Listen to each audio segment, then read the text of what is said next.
Hello friends, exercise 7.2। ठीक है, इसमें क्वेश्चन नंबर 6 से लेकर के 10 तक मैं अभी लगाऊंगी। और इससे पहले मैं क्वेश्चन नंबर 1 से लेकर के 5 तक पहले वीडियो में लगा चुकी हूँ, तो आप हमारे चैनल पर जाकर उसे देख सकते हैं। चलिए क्वेश्चन नंबर 6 देखिए। यदि बिंदु 1 2 4 वाई, ये यहाँ पर 4 और वाई लिखा हुआ है, यहाँ एक्स और 6 है, और 3 और 5 इसी क्रम में लेने पर, ठीक है, इसी क्रम में मतलब इसी तरह से क्रम बनाना है। एक समांतर चतुर्भुज के शीर्ष है, तो एक्स और वाई ज्ञात कीजिए। हमें क्या बोला है? समांतर चतुर्भुज के शीर्ष हैं, एक तो ये बोला है हमको, ये ठीक है, और क्या बोला है कि हमें एक्स ज्ञात करना है और ये वाई ज्ञात करना है। हमको इसमें ये ज्ञात करना है। तो सबसे पहले बनाएंगे समांतर चतुर्भुज छोटा सा। देखिए समांतर चतुर्भुज कुछ इस प्रकार का बनता है, जिसकी दो भुजाएं समांतर होती हैं, यानी कि आमने सामने की भुजाएं समांतर होती हैं, हम उसको ही समांतर चतुर्भुज कहते हैं। और समांतर चतुर्भुज के जो विकर्ण होते हैं ना, एक दूसरे को समद्विभाजित करते हैं। कह सकते हैं कि एक दूसरे को, जो ये इनका मध्य बिंदु होता है ना, मध्य बिंदु मिड पॉइंट, वो इक्वल होता है, यानी कि ये दूरी और ये दूरी इक्वल होती है, और मध्य बिंदु जो होता है बिल्कुल मिड पॉइंट पे होता है ये। ठीक है, तो ले लेंगे, ये ए है, ये बी है, ये सी है और ये डी है। तो इसी क्रम में बोला था, मतलब पहला तो ये 1 और 2 लेंगे। अगर बी इसको लिया है तो फिर बी ये लेंगे, 4 वाई, भाई बोले ना, इसी क्रम में लेंगे। फिर ये एक्स और 6 ले लेंगे, उसके बाद ये 3 और 5 ले लेंगे इसको। तो ये हमने इसका एक चित्र बना लिया यहाँ पर। ठीक है, अच्छा अब क्या बोला है कि इसी क्रम में, अच्छा इस पॉइंट को क्या मान सकते हैं? ओ मान लीजिए, सपोज हमने इस पॉइंट को ओ मान लिया। ठीक है, तो हम क्या जानते हैं कि जो ये समांतर चतुर्भुज होते हैं ना, तो लिखते हैं, पहले तो आंसर डालते हैं, फिर लिखते हैं कि समांतर चतुर्भुज के विकर्ण एक दूसरे को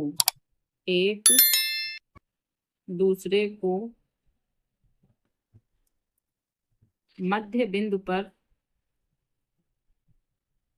काटते हैं, यानी कट करते हैं, काटते हैं। ठीक है, या फिर ये लिख सकते हैं कि समद्विभाजित करते हैं, ये भी लिख सकते थे, समद्विभाजित करते हैं मतलब दो भागों में बांटते हैं, इसका मतलब तो यही हुआ।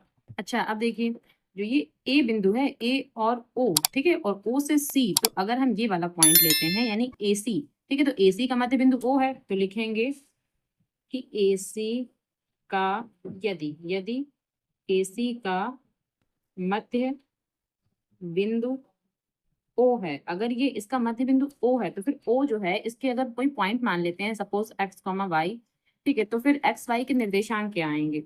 तो फिर हम ऐसे कह सकते हैं कि ये 1 और ये एक्स अपॉन 2, तो इस एक्स के लिए हो जाएगा, भाई मध्य बिंदु के निर्देशांक क्या होते हैं? एक्स कॉमा वाई, और क्या होता है? x1 प्लस x2 अपॉन 2, यही तो होता है। फिर comma y1 plus y2 upon 2, तो यही तो होता है।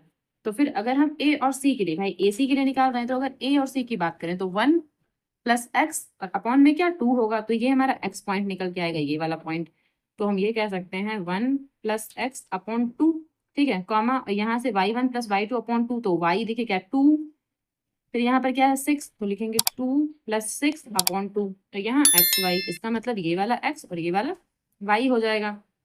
अच्छा यहाँ देखिए, यहाँ से 1 प्लस एक्स, तो ये तो 1 प्लस एक्स ही रहेगा। चलिए 2, तो यहाँ से क्या हो जाएगा 2, और ये 6 तो 8, 8/2, इसका मतलब ये कट के 4 आ जाएंगे। तो इनको हम लिख सकते हैं 1 प्लस एक्स बटे 2 कॉमा 4, ये ऐसे लिख सकते हैं। ठीक है, अच्छा अब जो दूसरा पॉइंट है, ये देखिए, अब ये डी और बी ये भी तो एक दूसरे को समद्विभाजित कर रहे हैं, यानी कि ऊपर कट कर रहे हैं। अब अगर हम ये कहें कि यदि बी और डी का जो मध्य बिंदु है वो ओ है, तब उसके पॉइंट्स क्या आ जाएंगे?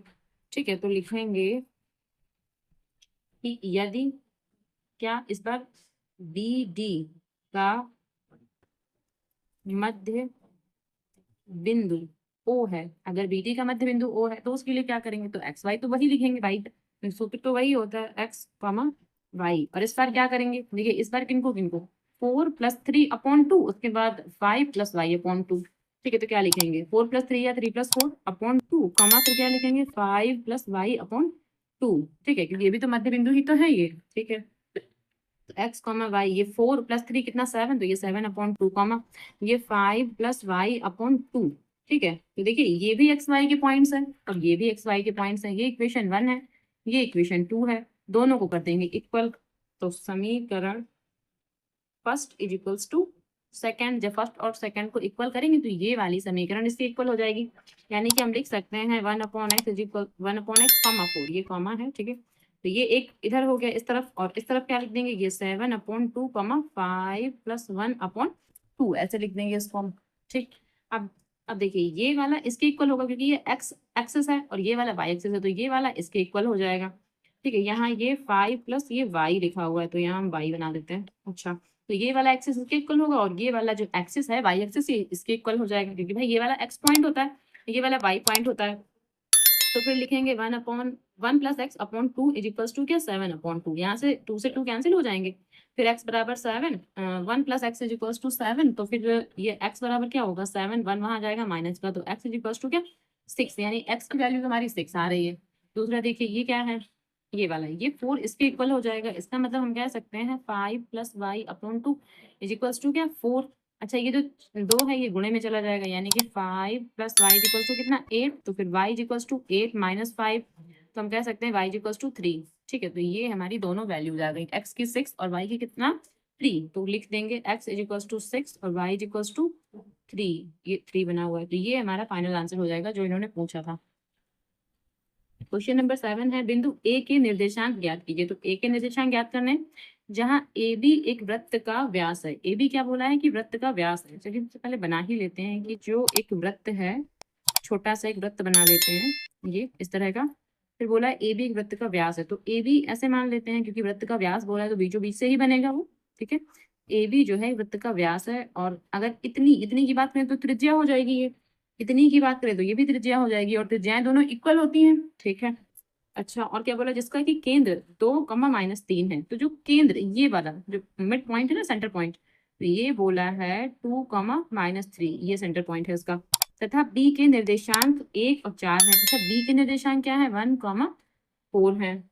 फिर क्या बोला, ए के निर्देशांक, इसके निर्देशांक हमें ज्ञात करना है तो उसको हम एक्स वाई मान लेते हैं, ठीक है। वही अपना मध्य बिंदु वाला फार्मूला, क्योंकि देखिए ये मिड पॉइंट है कि भाई त्रिज्या ये भी इक्वल होती है, त्रिज्या ये भी इक्वल होती है, तो यानी कि जब त्रिज्याएं इक्वल होती हैं तो फिर कह सकते हैं कि ये मिड पॉइंट है, तो फिर यहाँ मिड पॉइंट वाला फार्मूला लगा देंगे, इस एक्स वाई की वैल्यू आराम से निकल आएगी।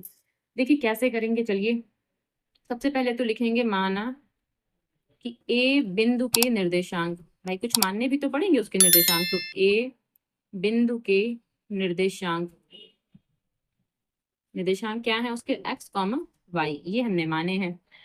फिर और क्या दिया हुआ है, ये जो ए बी है हमारा व्यास है, तो ए बी एक व्यास है तथा ओ मध्य बिंदु है, ओ इसको ओ मान लेते हैं, ओ मध्य बिंदु है, ठीक है। चलिए मध्य बिंदु है तो अपना मिड पॉइंट वाला फार्मूला लगा देंगे। तो फिर क्या लिखेंगे, तो फार्मूला लिख लेंगे कि मध्य बिंदु के निर्देशांक, तो मध्य बिंदु के निर्देशांक वाला फार्मूला हम कैसे लगाते हैं, यहाँ x, y लिखते हैं इज इक्वल्स टू में क्या x1 + x2/2, y1 + y2 में क्या 2, यही तो लिखते हैं ऐसे करके। अच्छा, इसमें x1 y1 रहेगा क्या, जो ये मध्य बिंदु है वो तो यहाँ पर लिखा जाएगा, तो मध्य बिंदु क्या है 2, -3 है, तो ये तो भाई यहाँ लिखेंगे, तो क्या 2, -3, भाई जो मध्य बिंदु है वो तो यही लिखेंगे क्योंकि मध्य बिंदु के निर्देशांक तो यहीं पर लिखने होते हैं। इसमें मध्य बिंदु ये दे रखा है ओ वाला सेंटर पॉइंट, तो उसको तो यहाँ पर लिख देंगे, तो ये 2, -3 लिख दिया is equals to x1 + x2। अब x1 x2 क्या है, ये x1 है ये x2 है, ठीक है। तो ये x1 है ये x2 है, तो क्या लिखेंगे x + 1/2 तो लिखा रहेगा, y1 + y2, ये y1 है और ये y2 है, इसका मतलब y + 4/2। बस इसके इक्वल में ये कर देंगे क्योंकि ये x एक्सिस है, इसके इक्वल में y कर देंगे क्योंकि ये y एक्सिस होता है, ठीक है, मतलब y निर्देशांक होता है। तो फिर क्या लिख देंगे कि x + 1/2 इज इक्वल्स टू 2, भाई ये 2 के, और दूसरा क्या है ये वाला जो इसके इक्वल कर देंगे क्या y + 4, ये 4 बना हुआ है इज इक्वल्स टू -3। अब बस 2 यहाँ जाएगा तो कितना 2 दूनी 4 हो जाएगा, तो x + 1 इज इक्वल्स टू 4 ऐसे लिख सकते हैं इसको। फिर क्या लिखेंगे कि x इज इक्वल्स टू 4, ये 1 यहाँ जाएगा तो माइनस का हो जाएगा, मतलब 4 में से 1 गया तो कितना 3 बचेगा, तो x बराबर 3, तो भाई x तो हमारा 3 आ गया। अब y भी निकाल लेते हैं इसी तरह से, तो y + 4 इज इक्वल्स टू 2 3 कितना 6 तो -6 हो गया, तो y इज इक्वल्स टू, अब ये -6 ये वहां जाएगा तो -4 हो जाएगा, तो y इज इक्वल्स टू कितना -10, तो ये हमारा -10 आ गया। तो बस यही बोला था कि a के निर्देशांक, तो अब लिख दीजिए कि a के निर्देशांक बराबर क्या हो जाएंगे 3 कॉमा माइनस का 10 और ये हमारा जो है ये इतना फाइनल आंसर हो जाएगा। क्वेश्चन नंबर 8, यदि ए और बी क्रमशः -2 और -2, ठीक है, तो ए तो शायद ये है, फिर बी बोला है तो बी ये है 2 और -4 हो, तो बिंदु पी के निर्देशांक ज्ञात कीजिए। कोई बिंदु पी है उसके निर्देशांक ज्ञात करने हैं, ताकि अच्छा किस प्रकार का है कि एपी जो है 3/7 ए बी हो। अच्छा, और पी रेखाखंड ए बी पर स्थित है, तो पी जो है रेखाखंड कहीं ए बी पर है, तो सबसे पहले ए बी ही बना लेते हैं। छोटा सा हम एक चित्र बनाते हैं, डायग्राम बनाते हैं। अगर ये ए है, ये बी है, ये हमारा ए बी हो गया। एपी, अच्छा एपी ऐसे है कि 3/7 ए बी हो, मतलब कि ये कह सकते हैं कि पी बिंदु यहाँ पे होगा। अच्छा, यहाँ पे क्यों होगा, यहाँ 3 भाग लेने हैं और यहाँ हमें लेने हैं 4 भाग। क्यों, क्योंकि 3/7 बोला, यानी कि 7 भाग अगर किए जाएं टोटल, तो 3 भाग तो एपी है भाई, टोटल ये 7 भाग हैं। अगर हम ऐसा माने कि टोटल ये 7 भाग हैं, तो ये 3 भाग तो एपी हैं इसके, भाई 3 भाग एपी हैं। तो फिर ये पीबी भाग कितना बचा, 4 ही तो बचा। अगर ये टोटल 7 है, वही तो बोला है कि जो ए बी है वो 7 का 3 है, यानी कि जो एपी वाला भाग है हमें कितना लेना है, 3 भाग लेना है। किसका, टोटल ए बी का, बोला ए बी तो 7 है, टोटल ये 7 है, और उसका जो 3 भाग है वो एपी है। तो फिर ये पीबी कितना बचा, तो सीधी सी बात है पीबी 4 ही तो बचा। अच्छा, फिर और पी रेखाखंड ए बी पर है, हाँ पी रेखाखंड ए बी पर तो है ही, ठीक है। और जो ए बिंदु है उसके निर्देशांक क्या है, 2 और -2। चलिए लिख लेते हैं कि जो ए है उसके निर्देशांक है -2 और -2, तो ये x1 ये y1 रहेगा। उसके बाद जो बी है उसके निर्देशांक है 2 और -4, ये क्या रहेगा, ये x2 और ये y2 रहेगा। फिर m1 अनुपात m2 क्या लिख लेंगे, 3:4, ये ऐसे लिख लेंगे इसको, ठीक है। ये थोड़ा सा ऐसे कर दे रहे हैं, ये डायग्राम है और ये हमारा इतने सवाल है, यहाँ से 3:4 हो गया ये।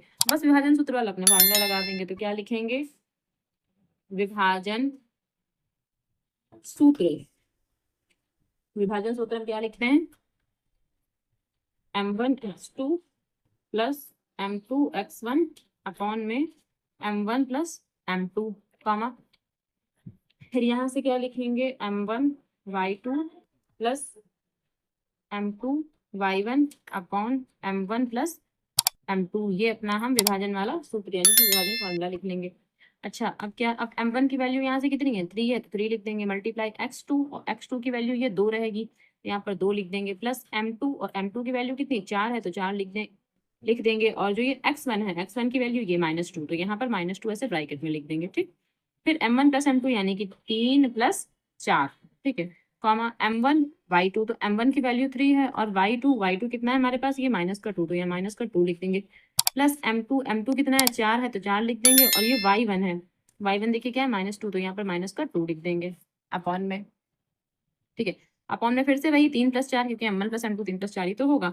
अब यहाँ 2 3 6, और यहाँ ये जो माइनस है सबसे आगे यहाँ लग जाएगा, 4 दूनी 8, और यहाँ 4 और 3 आपस में जुड़ेंगे तो 7 हो जाएंगे।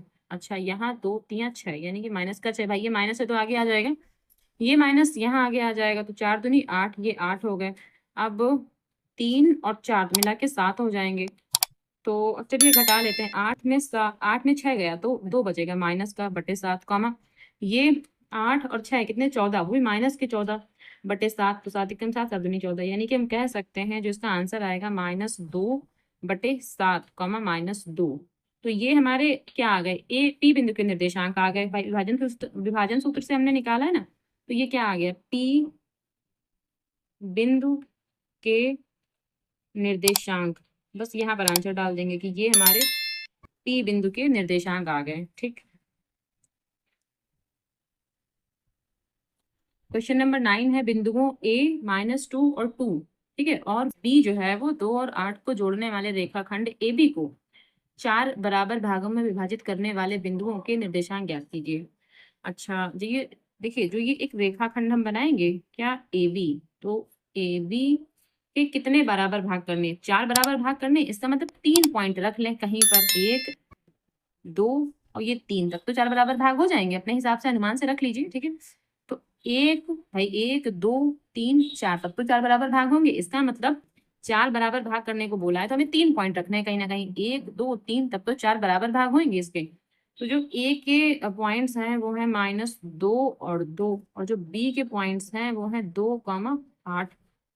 अच्छा, तो ये जो ये बराबर भाग है, तो जो ये बीच वाला पॉइंट है ये भी तो बराबर दूरी पर होगा, कि सबसे पहले बीच वाला पॉइंट ही निकालेंगे। अच्छा, इनको कोई नाम दे देते हैं, पी, क्यू और आर। सबसे पहले हम क्यू पॉइंट्स के निर्देशांक निकालेंगे। ठीक है, क्यों निकालेंगे? क्योंकि जो ये क्यू है ना वो ए बी का मध्य बिंदु है।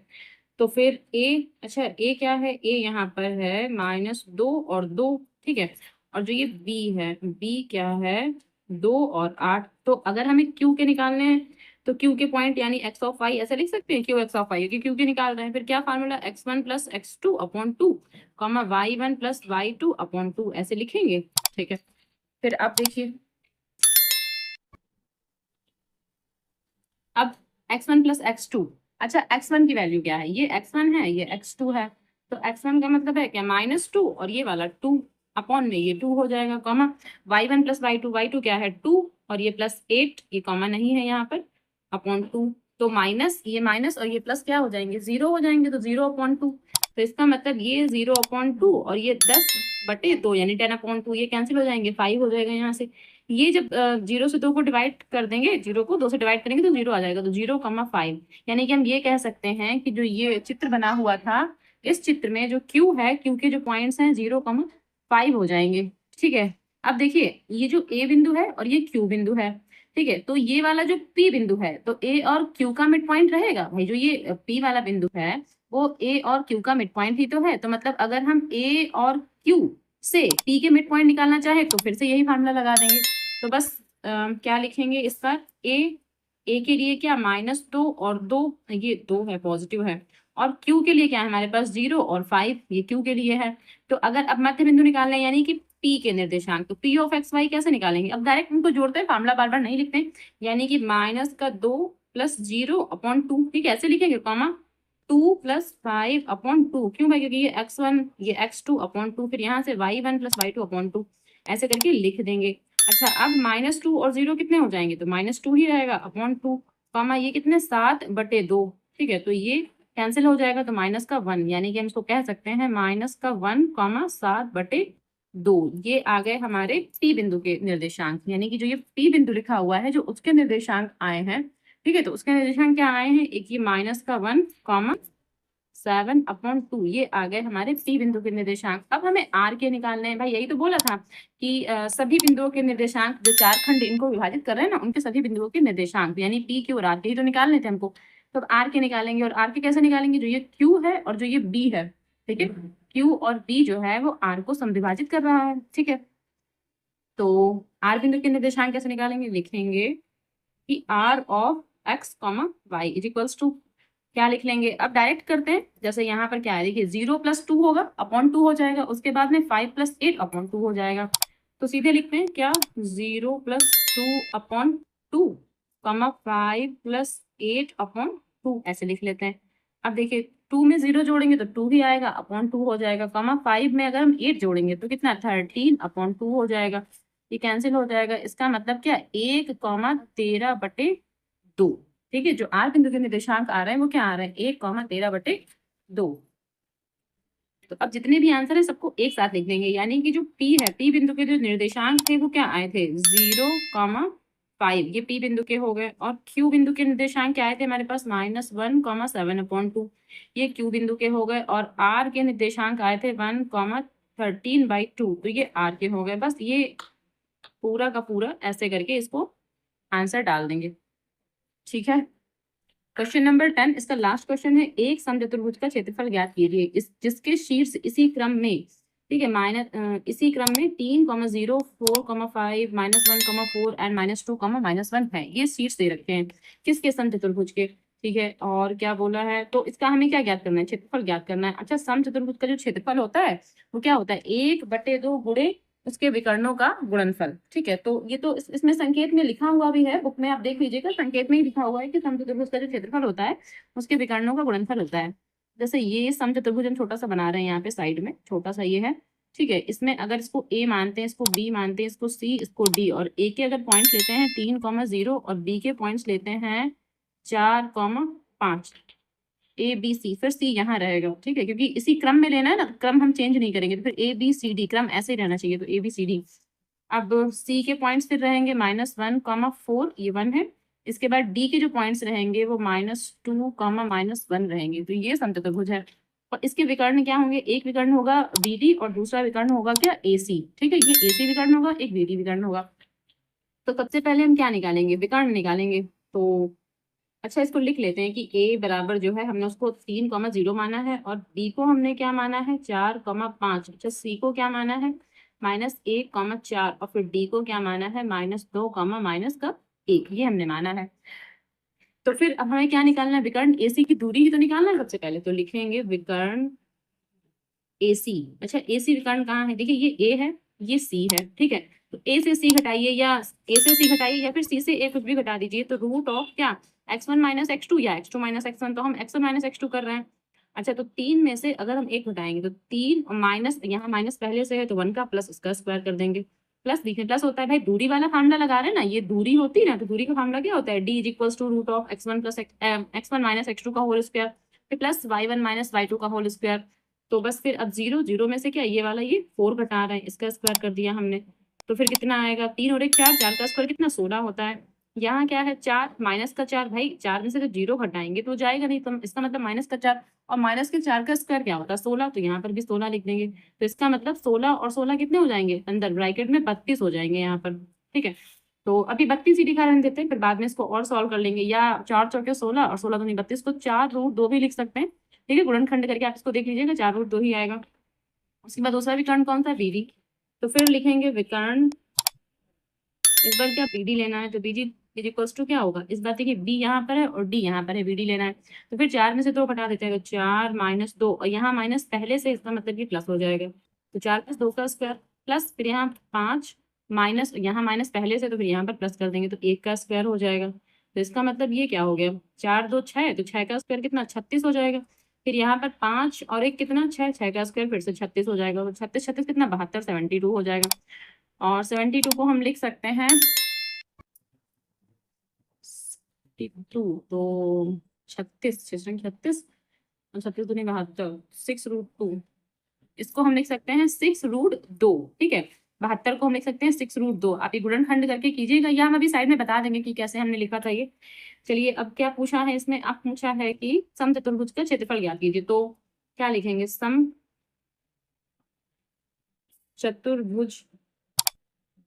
का क्षेत्रफल बराबर, क्षेत्रफल इसमें जो है क्षेत्रफल का तो हिंट दे ही रखा है, क्या लिखा हुआ होता है कि 1/2 और विकर्णों का गुणनफल। तो विकर्णों का गुणनफल ये, तो 1/2 तो हो गया। अच्छा, विकर्ण इसके क्या है, 2 विकर्ण आए हैं, एक तो आया है 4√2 मल्टीप्लाई 6√2।